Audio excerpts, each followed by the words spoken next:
This is Buffyfest at New York Comic Con in the past with Scott Allie. So nice to see you again. Hi, November. Hi. Nice to see you again. So we're now talking about Willow, Right. which is out today, Okay. and we're very excited. This is like on Letterman, where Letterman tries to make pretend it's late at night, but it's really 5 in the afternoon. Okay, yeah, I love November in New York City. Freezing. Yeah. So Willow's there. She's in her hell dimension. Is it a hell dimension? You know what? We've talked about what hell dimension means. It basically seems to me like in the Whedonverse, hell dimensions are any other dimensions that have magic in them. So in that sense, it's no Kortoth, but the dimension that she finds herself in issue 1 of Willow is pretty hellish. I mean, there are some nasties. Yeah, a lot. And Brian did a great job of drawing it the way Rebekah kind of left it off.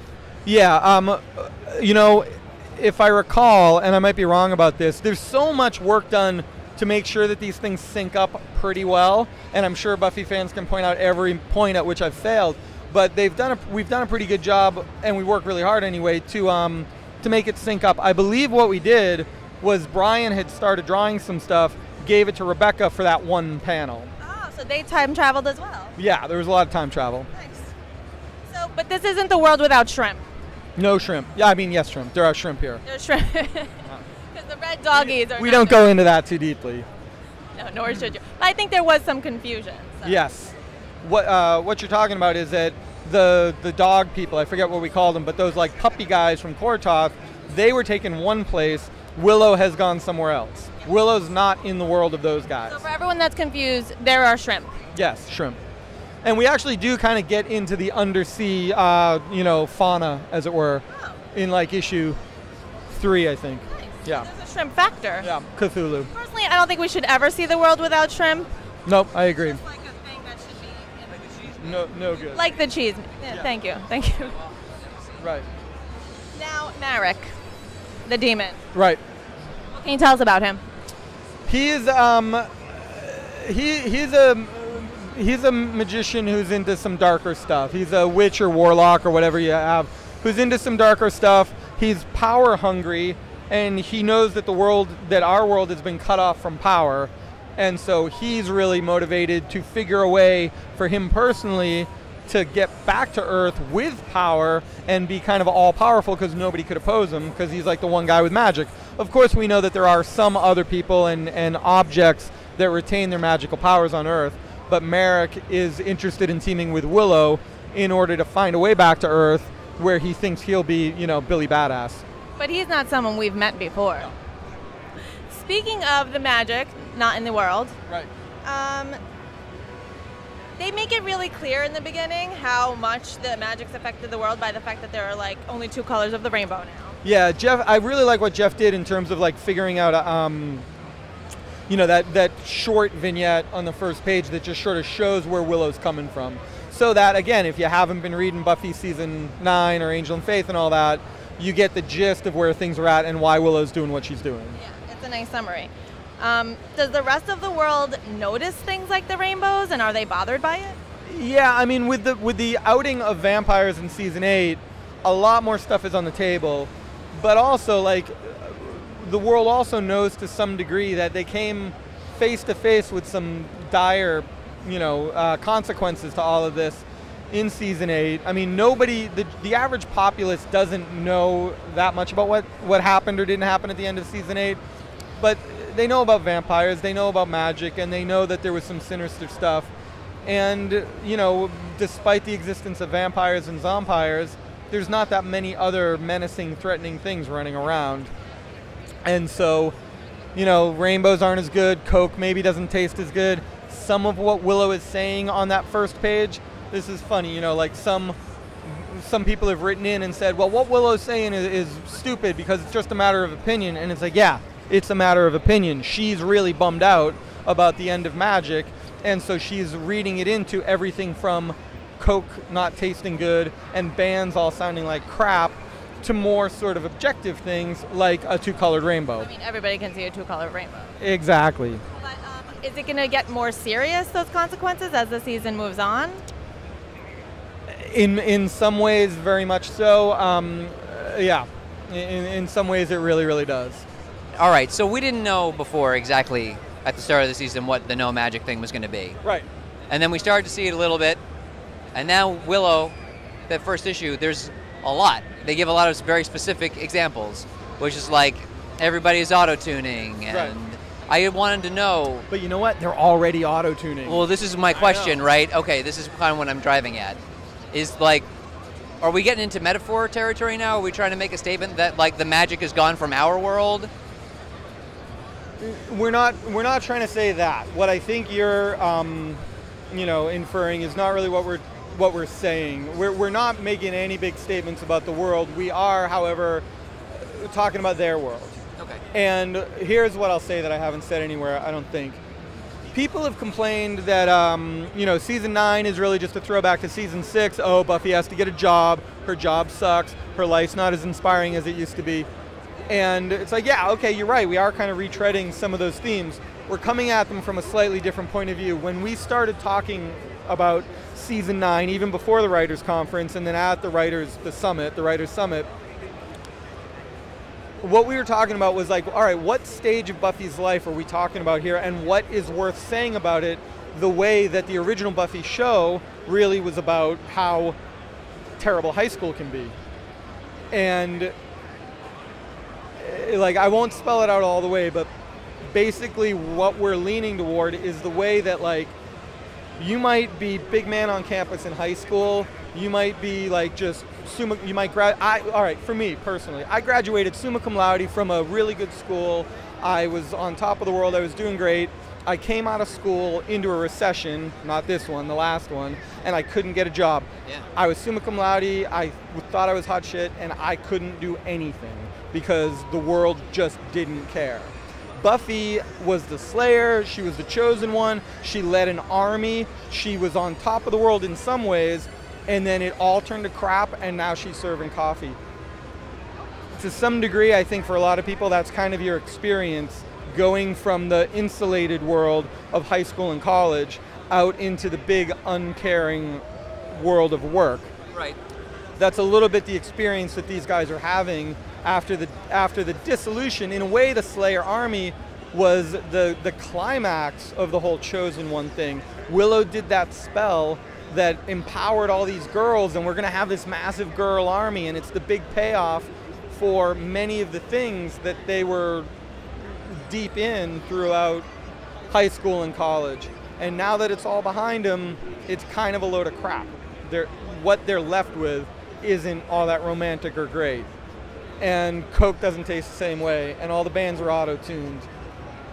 So maybe that's... I got you. Well, I don't drink Coke at all because it's bad for you. Yeah, it's really exactly. bad for you. Yeah, who cared about that when you were a kid? You were just like, oh my God, I'm sneaking soda. Although, I don't know, when I was a kid and I read comics, it was like, great, everything was great. And I was growing up in the 90s when comics were terrible. They were bad. Really bad. Can I ask you a question? Yeah. Do you feel like the seed is broken in comics right now? The proverbial seed? Or do you think that things are good? No, not at all. I mean, like, I'm psyched about the stuff we're doing, but that'll just sound like marketing, right? No, but all right. So like, over there, Image is doing awesome stuff. I buy more Image books than probably any other publisher. IDW, boom, the occasional Marvel book, the occasional DC book. No, I don't think comics are broken at all. I think, like, everything's always broken. I hate when people say, oh, that movie was flawed. It's like, flawed? It's imperfect, just like everything else. But did you enjoy it? Did you not enjoy it? Was it good for you? Was it not? Comics, like, have problems. The industry has a lot of problems. Creatively, is everything what you'd want it to be? No. Like, do I miss Alan Moore doing the best work of his career? Yeah. But comics are really exciting. Like, I go into the store almost every Wednesday, and I don't pick up as many books as I did in the 90s. When, comics were doing whatever they were doing. But there's a lot of great stuff. There's a lot of exciting stuff, whether you're excited about your favorite show turning into a comic, or your favorite comic turning into a show, or just some, like, weird, awesome book like Revival from Image, which is, my favorite brand new thing right now. So, yeah, I don't think comics are broken.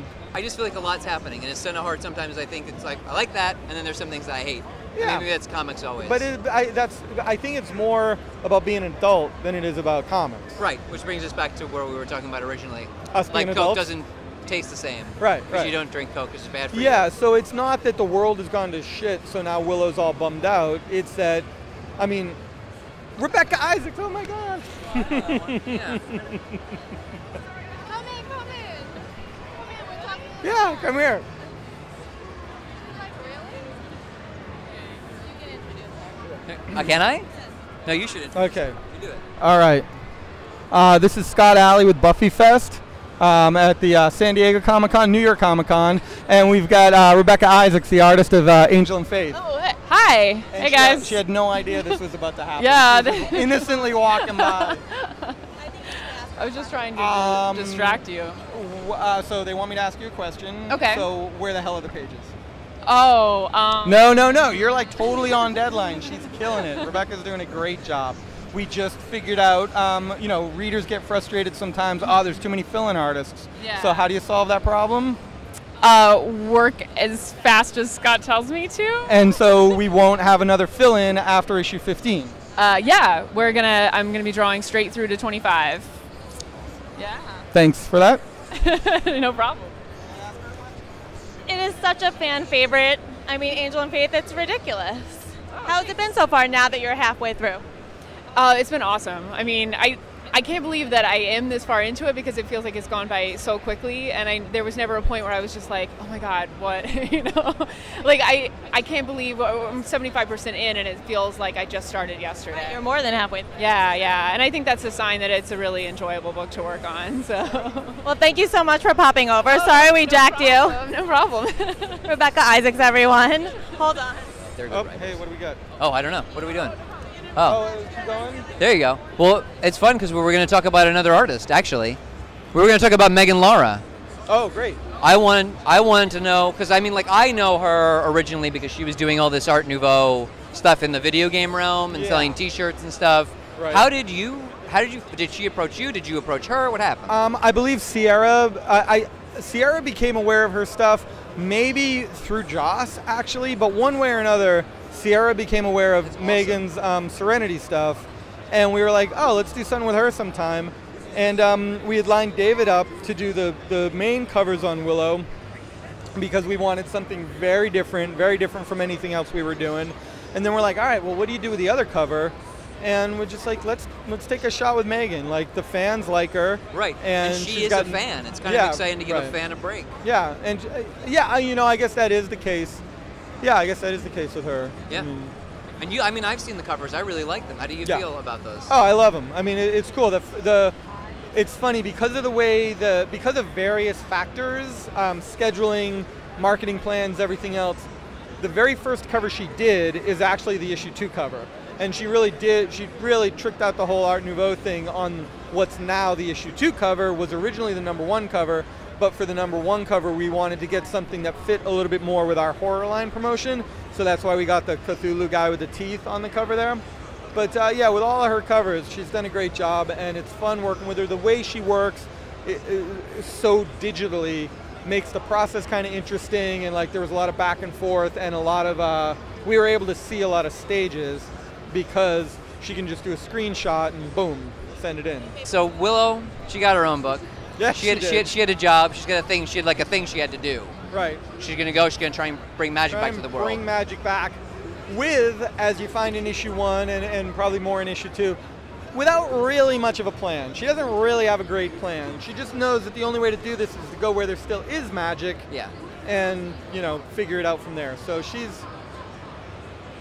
But I mean, like, while she's a magic person, so of course she's the one that's going to go off and do it. There's a lot of narrative reasons, a lot of character reasons why she would be the one. Is she going to come back different? Is she going to be a different person when her story arc is over? Is she going to change a lot? Yeah, one of the things I'm most excited about with the Spike arc and the Willow arc, and to be honest, we didn't know this was going to happen when we started the Willow arc, but with both the Spike and the Willow arc, we want to take these characters and we want to just move them an inch forward. Like, character development in this sort of story doesn't come by like huge leaps and bounds and revelations and epiphanies, but you move forward an inch at a time. And these 5-issue miniseries serve to take Willow forward and to take Spike forward in a way that I think we've been accused of regressing the characters, and it's like, yeah, I think the characters have regressed. We didn't do it on purpose completely, but we